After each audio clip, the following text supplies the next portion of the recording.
Hey everyone, and welcome to my YouTube channel. I'm here with my dear friend Diya. We're currently in Delhi. Dear friend Diya in Delhi.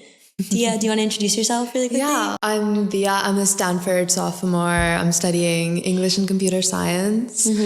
And yeah, we're in Delhi because Miriam's visiting me. Yeah. And we're having so much fun exploring everything. Yeah, and so we thought, well, this was Diya's idea actually, to share our common apps with you all and let you all know how we got into Stanford, what we wrote about, why we wrote about it, and hopefully this can help you guys just get into the colleges of your dreams, get into Stanford. Yeah. Anything you want to add? No, that's good. Cool. So we're just going to go into it. I'll start. I'll read my personal statement, which is like the main thing. Also, by the way, I haven't read this since I wrote it like 4 years ago. So yeah, there's that too. It took me a while to find this thing. I've lived in a world of no where masculinity is lionized and androcentricity is normalized. Being a 17-year-old data scientist who earns six figures is unorthodox in the ultra-orthodox fundamentalist upstate New York Jewish community I grew up in. Very wordy. There is a normative for all girls to strive to be subservient wives and birth mothers. Women shouldn't put themselves before men. Working, wearing pants, playing sports, singing, or joining math leagues are some examples of no's. Women are barred from engaging with anyone outside our compound.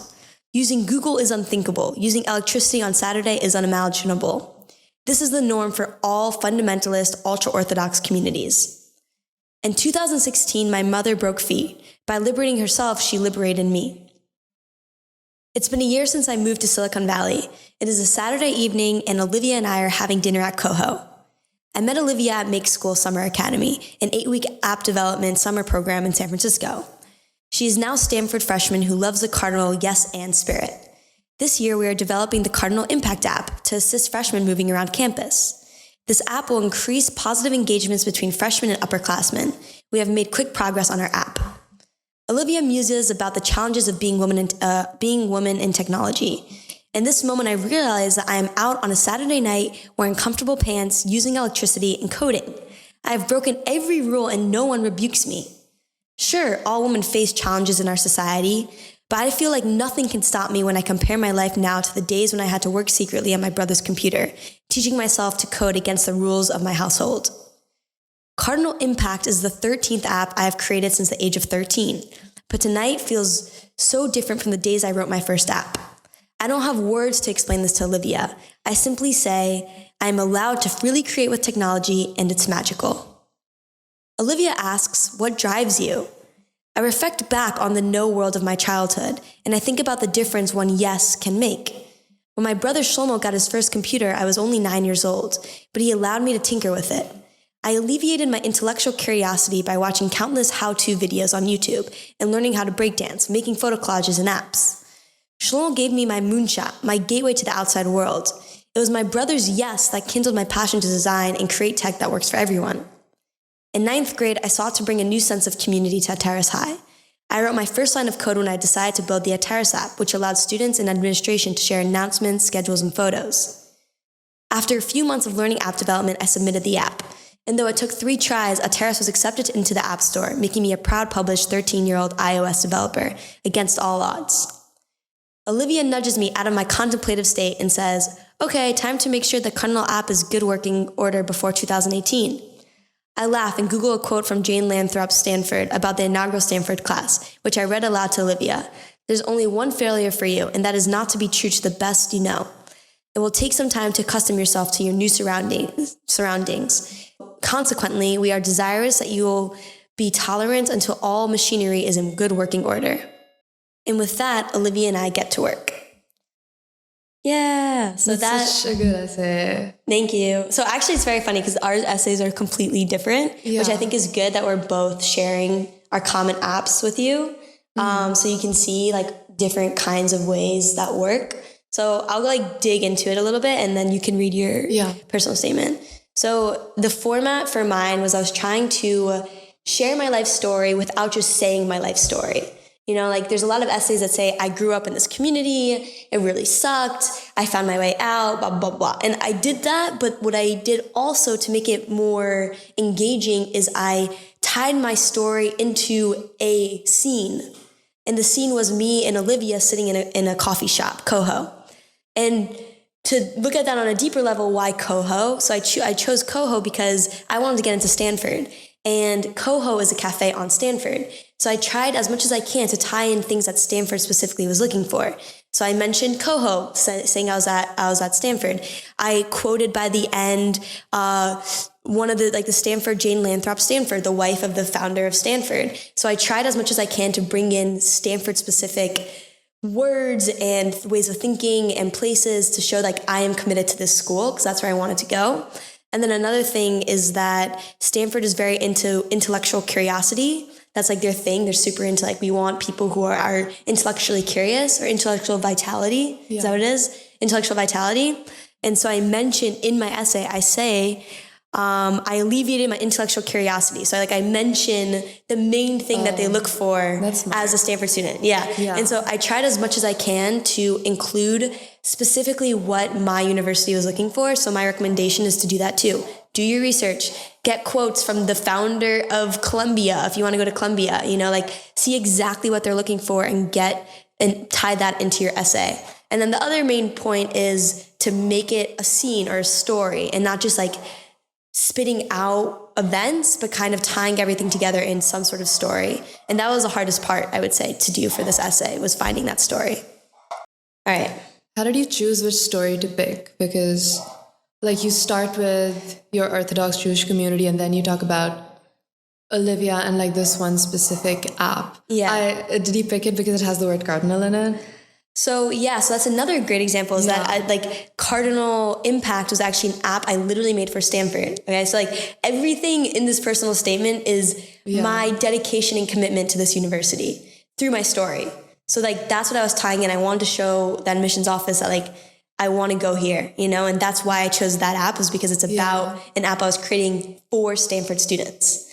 And so that's why I chose that app. And then choosing this specific story was also really difficult. I actually wrote, this is my 70th version of this essay. I had so many versions, and this other version that I wrote for a long time, it was about this time that I walked in through a door that I wasn't supposed to walk in through. It was the Gates Computer Science building when I wasn't a student at Stanford, and I became friends with the professor, and that helped me get into Stanford too. But I wanted to write about that story of just walking into doors and what that represents, and the idea of uncertainty, being comfortable with uncomfortable, and how I live my life through walking through doors that I'm not supposed to be walking through. And so there's many stories that you can pick. I would try to find a story that really represents who you are. And I ended up going with this just because I managed to tie everything in well. Yeah. But it took a lot of time to get to this specific story.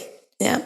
And I like how you talk about not just your intellectual experiences, yes, you're making apps, but there's also the bigger story about it of you being a woman in tech and you being previously ultra-Orthodox Jewish. Mm-hmm. And I like that you didn't focus on just one of those things. You found a way to bring both your personal experiences and then your professional experiences into one cohesive thing. Did you apply as a CS major? I applied as symbolic systems. Oh, okay. Yeah, that's what I did. Cool. Yeah. Symbolic systems is CS plus philosophy and stuff at Stanford. Yeah. But I actually did not end up majoring in that. So Diya might. Yeah. So I think that's pretty much it. That's all right? Yeah. I think. Yeah. And then another thing is powerful first sentence. I've worked my butt off on the first sentence. I would say you want to start off strong. It's a first impression, you know? You want to hook them. It's a hook. We learned this in school. I never learned this in school, guys. All right. But I know now it's called the hook in a paper. But yeah, so have a really strong hook. Get that first sentence in really powerful because it makes a big difference. Then the other thing that I'd say is that a lot of people don't like to brag. And my second sentence is that I earned 6 figures as an engineer. That's major bragging, not, I was just bragging my butt off, but you have to. You have to. Mm-hmm. Not just brag, but make sure there's a story behind it, but also say what you achieved and then how you achieved it. That's something that I thought was helpful. Mm-hmm. So show off what you got, font it in a way that isn't too fonty. Yeah. So try to find that challenge. But I think that's pretty much it. Those are the main points. I also noticed you had so many people like give you feedback. Mm-hmm. And I thought like I also had so many people, like other Stanford students, like mentors, like write it yourself, but definitely like get other eyes on it. Yeah. If you can. Yeah. I think I had like 10 people give me feedback throughout all of this and have them like, I create a whole like rubric of like rating certain paragraphs and like, that was intense. Super intense, guys, super intense. But the thing is, if you want something, you have to work hard for it. You know, like this paper didn't write itself. Like I worked my butt off, and you have to work really hard if you want to write a good paper. Yeah. That's like my last piece of advice is just work hard on it. If you want it to be good, put the time in. Start early if you can. Yeah, start early. I started thinking about it like a year in advance. You actually said you like started writing it. Yeah. I started writing it 2 years in advance. Like that's crazy. But I wanted it, you know, and if you want something, you have to make it, you have to work hard. So I'm not embarrassed to say that I spent thousands, like hundreds of hours on this. Like you should know that like, all right, I think that's good for this. Yeah. Diya, do you want to share yours? Yeah. And this is great because it's also so different than mine. Yeah, and I applied as English and digital humanities major, but I'm also like very interested in feminist literature and feminist studies, and my Common App is like a personal feminist experience related to my family, but I also like tried to bring in some like literary references to like tie in my intellectual experiences. Wait, pause. I just want to make sure. Because I can't see. This is the 12th draft, so I rewrote it so many times. And it's called Girl with Curious Hair Part 2. I titled it. And it starts, I would feel a pang of jealousy every time I looked at my mother's perfectly arched eyebrows and her hairless porcelain face, her manicured fingers, manufactured perfection. While I have inherited my mother's features, when I was younger, I'd always felt like a rough replica, a sloppy copy. Instead of her smooth skin, I have tiny black blades of grass growing atop me as if I were a forest. My fair arms are downy, fluffy, my side curls wispy and ethereal. My upper lip carries a delicate mustache. I could remove it, of course, applying hot wax, tearing myself by the roots, but I don't want to. After many, many years, I've finally started loving my fuzzy self, no longer judging myself from being different from my mother, aunt, cousins. And now, apparently, I love me too much. I am her suit, an aberration in a smooth and unblemished female line. A fuzzy peach in a world of clean, smooth apples. In India, this is moderately transgressive. What does that say about me?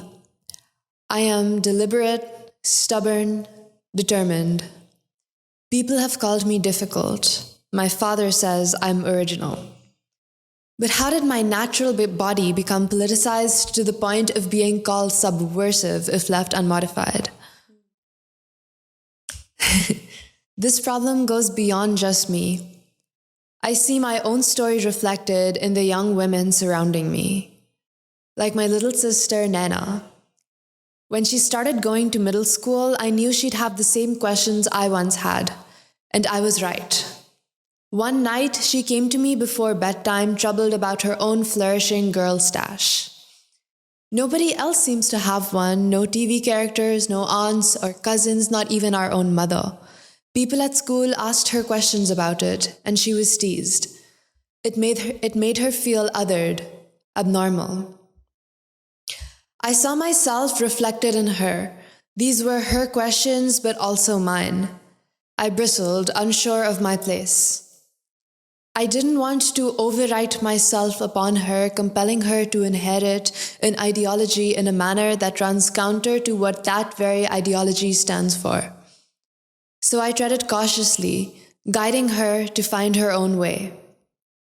I must ask, I began, starting a difficult conversation about hair, choice, feminism. I let my sister trace her fingers over my downy lip, feeling it tickle. It must ache, right? She asked, wondering about the mysteries of depilation. We talked all night. The next morning, she proudly announced to her classmates that her big sister had a mustache too. And since I thought my mustache was beautiful, she'd decided that hers was too. Hearing this made me laugh, but I was proud. Were we las dos Fridas? I had become for my little sister the representation I'd always wanted when I was younger. A strange sort of heirloom, to trace her roots back to. And maybe my mustache is beautiful because of this newfound purpose. Maybe its utility lies expressly in its uniqueness. If it makes my sister feel less alone, what could be more beautiful than that? Fantine's happy vanity, combing with a broken comb her silky hair in Les Miserables. Rapunzel's long magical locks, Medusa's defining snake braids, Little Woman's Joe crying after having sold her hair. Throughout literature, hair has been an important part of a woman's identity, but mostly only when we talk about the hair on our heads. For me, it extends beyond that. My body hair makes me feel more open, connected to nature, free. Even further, it makes me feel like a link between my mother and my sister, between what they believe and who they are. My mother chooses to shave, thread, epilate. My sister and I keep our Frida-esque appearance. Carrying on a legacy is good, but two peachy keens breaking out of our smooth apple inheritances makes me feel even better. So freaking amazing. Mic drop. Oh. All right, do you want to start off? Yeah, so I think I really wanted to talk about feminism, and I had a lot of different experiences that I could have talked about, but I focused on this because a Common App is just 650 words. And so if you talk about too many things, then you won't be able to really go deep into one thing. And so I focused on body image. And within that, I focused on body hair and my relationship with my body hair and societal expectations and my relationship with my family, and all of that arose out of me talking about my relationship with body hair. So I think this topic worked because it was something, it was a symbol I could use to talk about broader issues that I was passionate about, and also tell a personal story about my family, which is important because most other parts of my application, even all my supplements, were more about my intellectual interests, and obviously my transcript, my SAT scores, they're all those things were proof that I was smart enough. I didn't want to talk about all of that in my Common App specifically. And that's interesting too, because my grades weren't perfect, and so I needed to talk about that more than you because of that, I think. How hard I worked to get what I did, because I had to prove my intelligence. Yeah. So I think that's interesting too. That's an interesting point, depending on what your transcripts look like. Yeah. And most of it is it's a very personal story, but only towards the end, I have a lot of literary references. I talk about Frida Kahlo's painting. Frida Kahlo was an artist who was famous for her self-portraits, and she also was known for having a unibrow and a mustache and being beautiful and having her own definition of beauty. And so she's someone who I always looked up to. I still have her poster in my room. And the last paragraph brings in a lot of books Little Woman, Rapunzel, Les Miserables. What major did you apply with? I applied I actually applied different majors to different schools for some reason. I kind of just randomly picked because I wasn't super sure. But to Stanford, I did English and digital humanities, I think.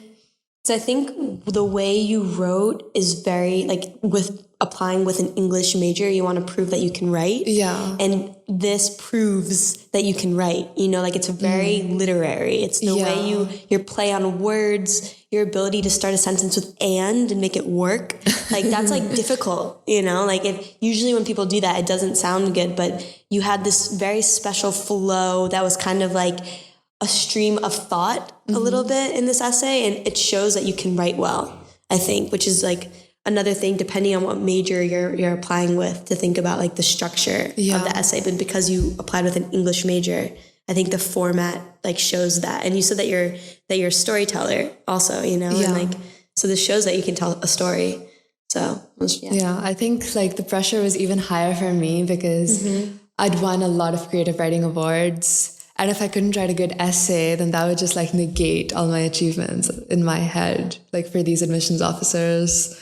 So I worked so hard, like, and by the end of it, I honestly feel like this is not my favorite thing I've written because, like you said, it kind of makes me anxious too. Like I know how much effort I put into every single word. Right. I was saying to Diya earlier that I don't like reading this paper, like because of how much stress and anxiety this causes us. And I'm sure it will cause you too if you're writing your own paper, and that's okay. You know, it's okay to be stressed. It's like, you're going to write it, you're going to work hard on it, and then you're going to submit it and it's over. You know, we all go through it. And so, yeah. But I think another thing you did too is also like tell a story. And so I think that's something that we shared in common with our papers is tell ourselves through a story, you know? So yeah, that's another thing. And I think like the common thread throughout my application, like my identity is like, I am a creative writer, like I'm interested in English, but also like specifically women's studies. And so I wanted that to be like a lot of my essays. I talk about feminism. I talk about books in a lot of my essays. Like, and I feel like I wanted to be sure that I curated like a specific, like I highlighted specific parts of my identity so that I could represent myself in a cohesive way so that like an admissions officer would have like a memorable view of me. Because like when I was applying, I asked one of my seniors in high school who goes to Stanford now about what they knew about the application process. And she told me that the way it works is that they read your, like the first reader, like your regional admissions officer reads your entire application. And then based on that, they have like a 5-minute pitch to all the main admissions officers. So not everyone who decides sees your actual, like only one person reads your file. And then if they like it, then they make a pitch about you and pitch you to people. So like you want to make sure that you're thinking about what your pitch is going to be based on what you're representing in your application. Yeah. I think another like general piece of advice for like writing practices is to think about who you are, what you care about, and what you've done. You know, like these are like the 3 pillars of what a successful essay is and what in all the different supplements and everything, what to like think about. And so then I would literally write, like create a document. Who am I? What do I care about? What have I done? And just write for as long. It could be super long, like, you know, like 20 pages, it doesn't matter. Just like write that stream out and then find a story that encapsulates all 3 parts of your identity. And that can be a place where you start, you know? No, I think literally like my first draft, if you just go down, you see like the first draft is like really like just a stream of consciousness about all of who I am. And then based on that, I like edited further and further and further and then narrowed in on like one story that I wanted to tell about my sister coming to me and me like being able to help my sister come to terms with how she wanted to be feminine and what femininity meant to her. But that was after like all these other drafts where I talked about so many other things also, like I narrowed it down from there. Yeah. So if you're struggling to write that first sentence, start with that. Who am I? What do I care about? What have I done? Write it out. Start there. That's a great way to start. Find this and then create another document. What is my school looking for? Write it all out. They're looking for intellectual vitality, you know, like whatever it is. And then tie that in, you know, find a story that ties it all in and boom, you have your personal statement. So that's like a good formula to get going. And I hope you enjoyed this video and I hope it helps you. Thank you. Thank you.